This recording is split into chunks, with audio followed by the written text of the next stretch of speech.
Imagine a mighty king, surrounded by guards, armies, and walls of protection. Yet his fate was sealed, not by a sword or poison, but by something as delicate as a feather. How could such an impossible assassination happen? What secrets were hidden in this plot, and who was the daring assassin that defied an empire? Stay with us as we unravel the unbelievable story of the feather that ended a king's reign forever, and make sure to subscribe so you never miss these shocking tales from history. In the chronicles of kings and empires, we often read about blood-soaked battlefields, poisoned chalices, and dagger-wielding traitors who struck under the cover of darkness. History loves to remember the clang of steel and the roar of armies. But what if I told you that one of the most extraordinary assassinations ever recorded was carried out with something so delicate, so harmless in appearance, that it seems almost impossible to believe? A feather. Yes, a single feather. No sword, no arrow, no poison, just a fragile plume that slipped past guards, past walls, past suspicion, and ended the life of a king who believed himself untouchable. This is not a tale you'll find in school textbooks.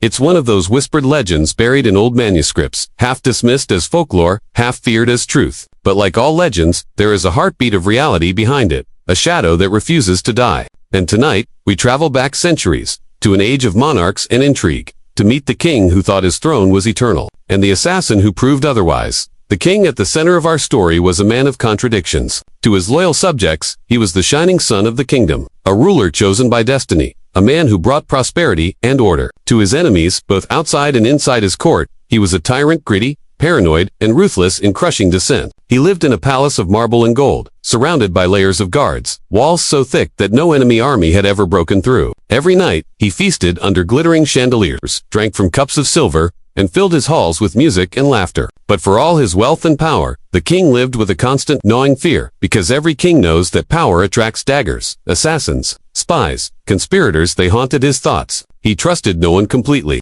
Not his generals, not his advisors, not even his family. That is why he built his court into a fortress of suspicion, filling it with guards who would watch each other as much as they watched outsiders. Yet no fortress, no matter how impenetrable, can protect against what the mind does not see. And what the king could never imagine was that something as fragile as a feather could slip past all his defenses. Now, let us meet the man who would bring down this monarch. He was not a soldier trained in combat, nor a mercenary covered in scars. He was, instead, a shadow among men, a thinker, a strategist, a master of patience. His name is lost to history, erased perhaps deliberately, so that only the legend of his deeds survived. Some believe he was once a physician, others whispered that he had been a servant, someone who walked unnoticed in the king's glittering halls. What is certain is this: he was an observer. He studied people, their weaknesses, their habits, their indulgences. He learned that sometimes the sharpest blade is not made of steel, but of silence and surprise. For years, he watched the king. He noted how the monarch drank too much, ate until his body ached, and often fell asleep in a drunken haze after banquets. He watched how the guards grew careless once their master was deep in his cups,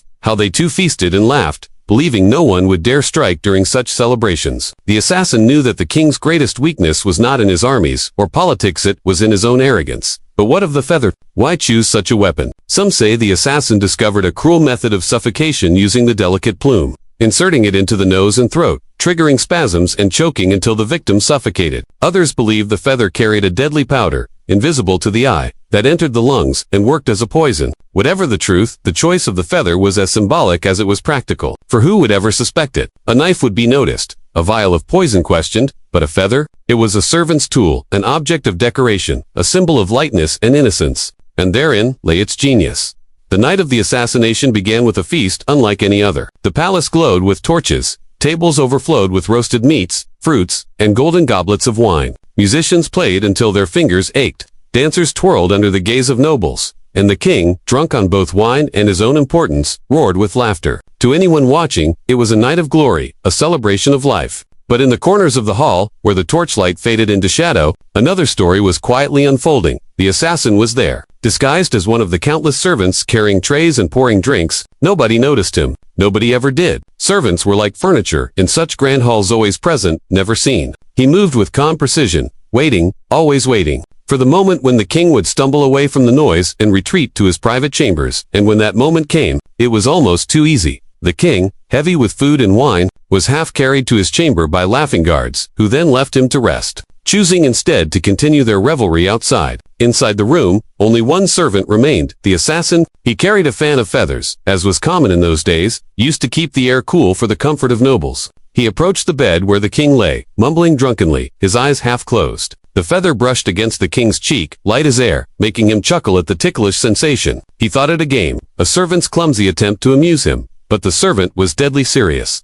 What followed happened so quietly, so swiftly, that no one outside the room heard. The feather, guided by a steady hand, slipped into the king's nose, brushing against his throat. At first, the king laughed again, but the laughter turned to coughing. The coughing grew harsher, his body convulsing as he struggled for air. The assassin pressed on.com, relentless. The feather became a weapon of suffocation, unseen, unsuspected. Within minutes, the most powerful man in the kingdom thrashed helplessly like a child, his strength useless against the invisible grip of air denied. And then, silence. The king lay still, his face frozen in an expression of shock and disbelief. His entire life, his battles, his wealth, his power had ended not on the edge of a sword but by the soft touch of a feather. The assassin placed the fan neatly by the bed, bowed his head as though in service, and walked out of the chamber unnoticed. When the guards returned hours later, they found their master lifeless, assuming he had choked on food or wine during his drunken slumber. No suspicion fell on the servant who had already vanished into the maze of the palace.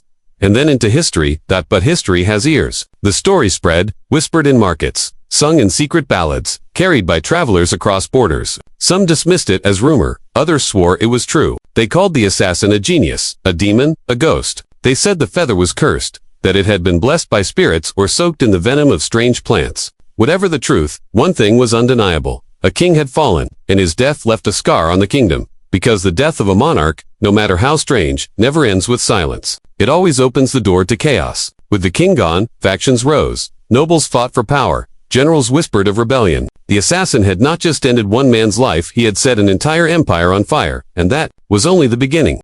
The death of a king is never just the end of one life, it is the collapse of an entire order. When the lifeless body of the monarch was discovered the following morning, the palace was struck with silence, so heavy it was almost unbearable. Guards whispered in confusion, servants trembled in corners, and courtiers exchanged uneasy glances. None of them knew what had truly happened, but they all understood one thing. The kingdom was about to change forever. At first, the king's death was explained away as natural. After all, he had feasted heavily the night before. Many whispered that his gluttony had finally betrayed him, that his heart had simply stopped in the middle of the night, or that he had choked in his drunken sleep. It was not unusual for monarchs to fall victim to their own excess, but there was something unsettling about the stillness of his face, the way his eyes were wide open, frozen in terror. Some swore they saw faint marks around his nose and mouth, as if death had come not with peace but with struggle.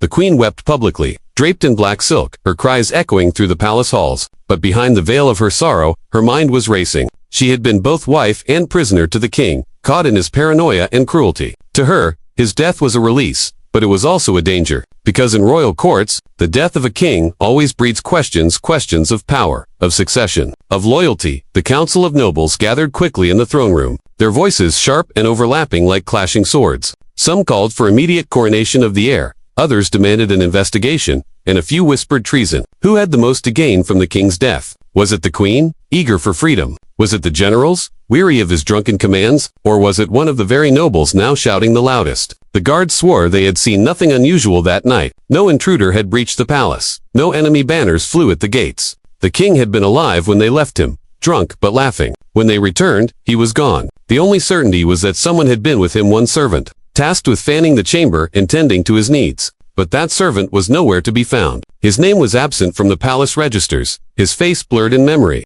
as though he had been a ghost who vanished with the dawn.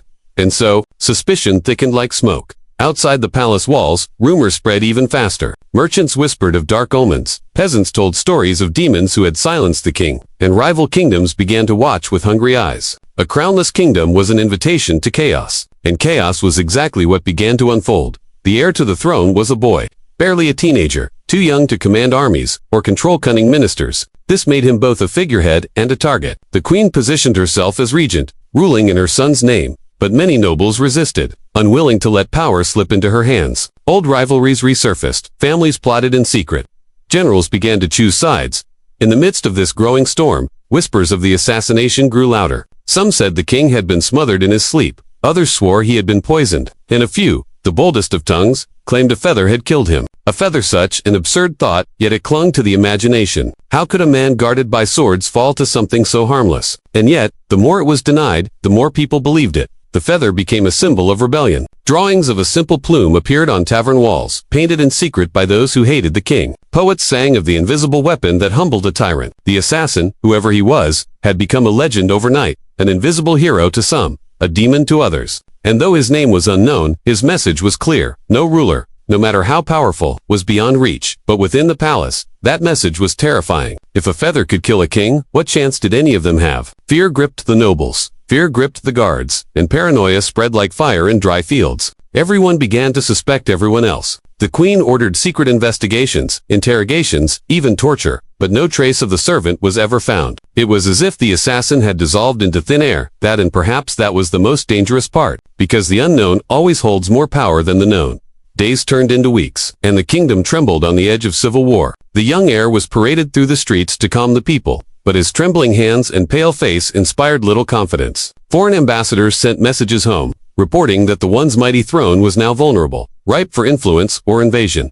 The generals, meanwhile, began to murmur among themselves. They had served the old king with obedience, but they had also suffered under his erratic leadership. Now, with him gone, they saw opportunity. Some plotted to control the young heir like a puppet. Others considered open rebellion. The queen's grip on power was weakening, and she knew it. One night, as the queen sat alone in her chamber, she found a single white feather placed upon her pillow. No note, no mark, just the feather. Her heart froze. Was it a warning? A promise? Or perhaps a sign that the same fate that claimed her husband might soon claim her? She ordered the palace searched. The guards doubled, the doors locked, but no one could explain how the feather had appeared. The assassin, it seemed, was not only a man, but an idea's shadow that slipped through cracks. A reminder that power was fragile. Meanwhile, beyond the palace walls, a darker force stirred. The assassin had not acted for himself alone. Somewhere, in the hidden places of the city, a group of men and women celebrated the king's death. They had long despised his tyranny, and now they saw their chance to shape the future. Some wanted freedom, others wanted power, but all of them understood the truth.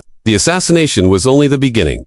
For killing a king with a feather was not just murder, it was a message, and messages demand follow-up.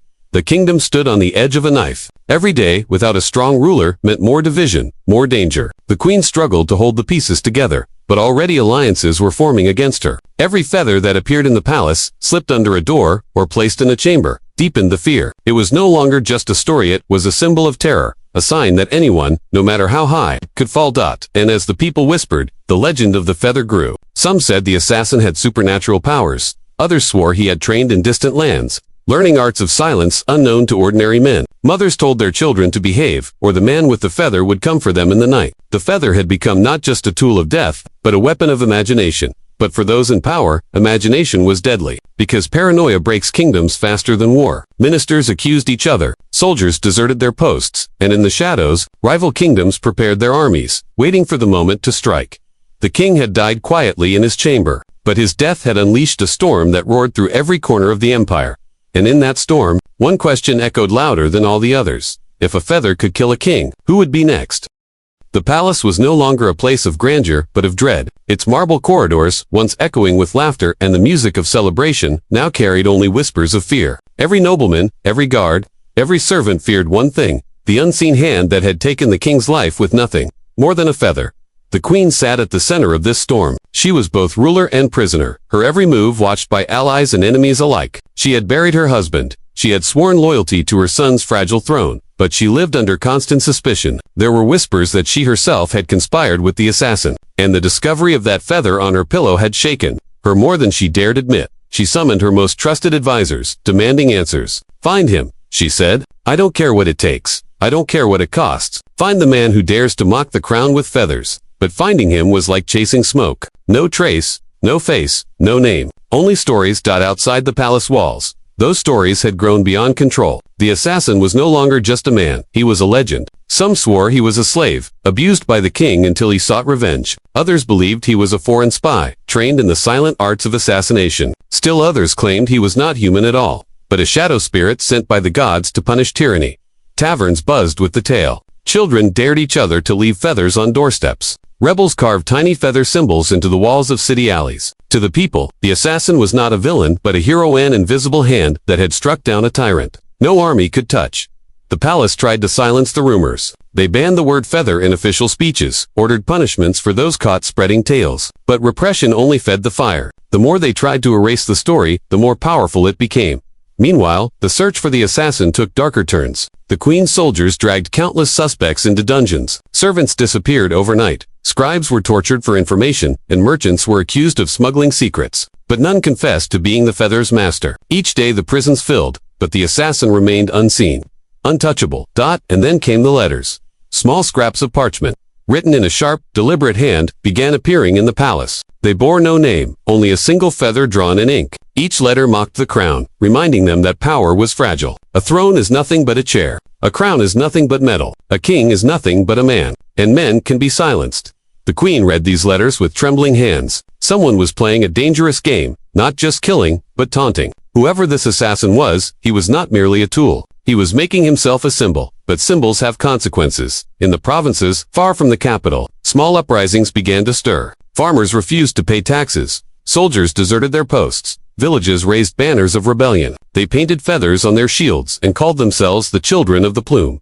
To them, the assassin was a spark, a sign that even the mightiest empire could be brought to its knees. The generals returned to the capital with grim faces. If this continues, we will not face one enemy, we will face 1,000. They warned, but the queen could not control it. For every rebel hanged, 2 more rose. For every feather burned, 10 more appeared. The young heir to the throne was paraded again, dressed in gold, his voice shaking as he swore to protect the realm. But the people were no longer listening. They no longer feared crowns or armies. They feared only the feather. And deep within the city, hidden from the light, the assassin watched all of this unfold. He was not a phantom, not a demon, but a man who had once served quietly in the palace, ignored and forgotten. He had seen the king's cruelty, the queen's silence, the noble's greed, and he had decided that fear was a sharper weapon than any sword. His method was not strength but invisibility. He moved in shadows, blended into crowds, changed names like others changed clothes. No one noticed him, because no one ever noticed men like him. He had been invisible his whole life until the night he killed a king. But his act had created something larger than himself. The feather was no longer his tool, it was a movement, and movements cannot be controlled. Back in the palace, the queen grew desperate. Her advisors urged her to crush the rebels with fire and steel, but she knew that would only feed the myth. Every village burned would become another verse in the assassin's legend. She had to think differently. And so, she tried to turn the story on its head. She ordered scribes to spread a new tale, that the king had not been killed by an assassin at all, but by his own sins, that the gods themselves had sent death as punishment for his cruelty. The feather, she declared, was a divine symbol, not a human weapon. But even this failed, because whether it was a man or a god, the message was the same: the mighty were vulnerable. The queen began to fear, not just the assassin, but her own court. Nobles eyed her throne with suspicion. Generals muttered about her weakness. Ministers whispered of replacing her with someone stronger. And each time she tried to rally them, her words fell flat, because in their hearts, they were afraid. One evening, as the queen dined with her council, another feather appeared. This time, not on her pillow, but placed delicately in her wine cup. She screamed, dropping the goblet as wine splashed across the marble floor. Everyone at the table froze. The assassin had struck again, not with blood, but with terror. He was always watching, always near. The palace doubled its guards, but fear cannot be stopped by swords. The feather's power was not in killing, it was in reminding them that death could come silently, softly, without warning. And so, the empire trembled. Rebellion spread. Trust crumbled. And all the while, the assassin moved unseen, a ghost among the living, watching his legend grow. But he knew something that the others did not. He knew that killing the king had been only the beginning. The feather had not yet finished its work. The true storm was still to come. The empire was breaking. What had once seemed eternal was now fragile, cracked like glass, ready to shatter with the smallest touch. And at the center of this storm was not a foreign army, not a plague, not a famine, but a feather. The queen could no longer sleep. Her bedchamber was guarded by 100 soldiers, the doors barred, the windows sealed, yet she woke each night in terror. She dreamed of feathers falling from the ceiling, of shadows leaning over her, of the king's cold, lifeless face whispering in her ear. Each morning, she found her hands trembling as she dressed, her eyes darting toward every corner, every flicker of movement.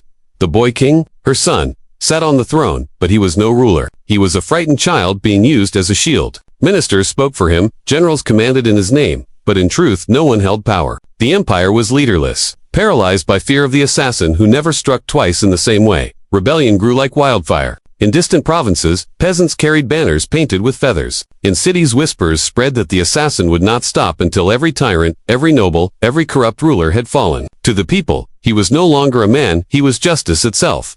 And yet, in the shadows of the capital, the assassin himself felt the weight of his own legend. He had not meant for this. His goal had been simple: to strike down a king who had bled his people dry, who had mocked suffering, who believed himself untouchable. One act of defiance, that was all. But one act can ripple through history. Now, he was trapped in the myth he had created. The rebellion looked to him as a leader, though he had never asked for followers. The palace cursed his name, though none knew his face. And each time another feather appeared, sometimes left by imitators, sometimes by rebels, it was his symbol that carried the power. But the assassin understood something no one else did. Legends cannot live forever. Eventually, the crown would strike back. Eventually, someone would uncover his identity. Eventually, he would be caught.